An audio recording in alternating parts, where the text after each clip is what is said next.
Bismillahirrahmanirrahim. Assalamualaikum warahmatullahi wabarakatuh. Selamat pagi teman-teman. Bagaimana kabarnya? Saya doakan semuanya sehat dan selalu dalam lindungan Allah. Amin ya robbal alamin.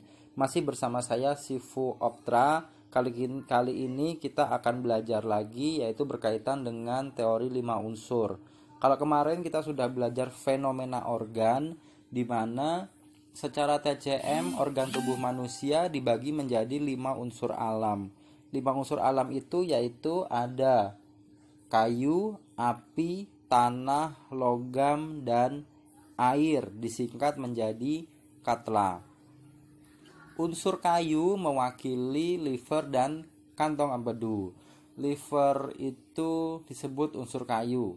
Lalu api, unsur api mewakili jantung dan usus kecil.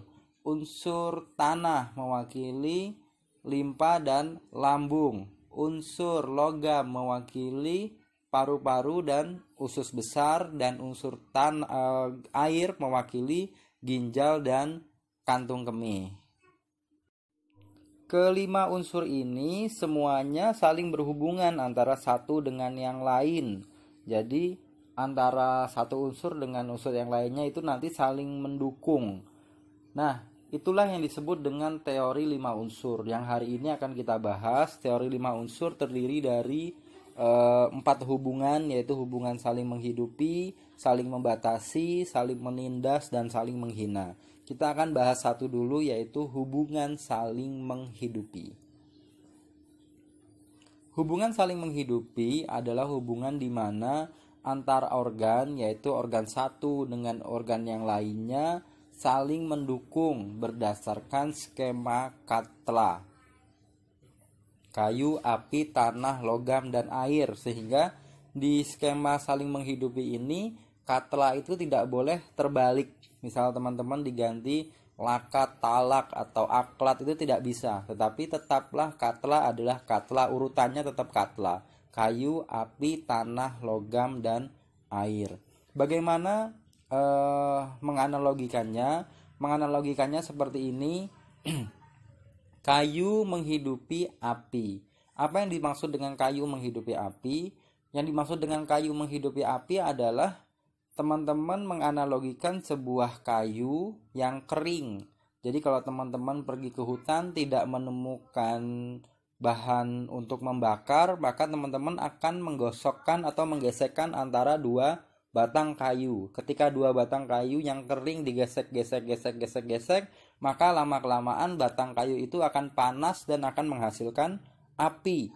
Itu yang disebut dengan kayu menghasilkan atau menghidupi api. Artinya apa? Artinya untuk menjaga agar jantung selalu sehat, maka livernya juga harus sehat. Karena kayu mewakili organ liver, dan api mewakili organ jantung. Begitu juga sebaliknya, apabila ada permasalahan pada jantung, maka liver juga turut bertanggung jawab. Jadi ketika kayu digesek-gesekkan kok tidak bisa menghasilkan api, berarti kayunya bermasalah. Mungkin kayunya basah sehingga tidak bisa menghasilkan api. Orang apabila ada permasalahan pada jantungnya, yang dicurigai adalah siapa? Yang dicurigai adalah livernya. Bisa jadi livernya tidak sehat sehingga tidak bisa menghasilkan api. Seperti itu teman-teman. Kemudian api menghidupi tanah. Api membakar kayu, jadilah abu. Abu menjadi tanah. Artinya fungsi organ jantung sangat berpengaruh terhadap limpa dan lambung. Kesehatan organ jantung sangat berpengaruh terhadap organ jantung. Termasuk juga emosinya. Emosi di jantung mempengaruhi emosi ke limpa dan lambung. Itu yang disebut dengan apa? Api menghidupi tanah. Adapun yang berikutnya yaitu tanah menghidupi logam. Yang dimaksud dengan tanah menghidupi logam adalah fungsi ataupun kesehatan organ limpa dan lambung sangat mempengaruhi pada kesehatan paru-paru dan usus besar.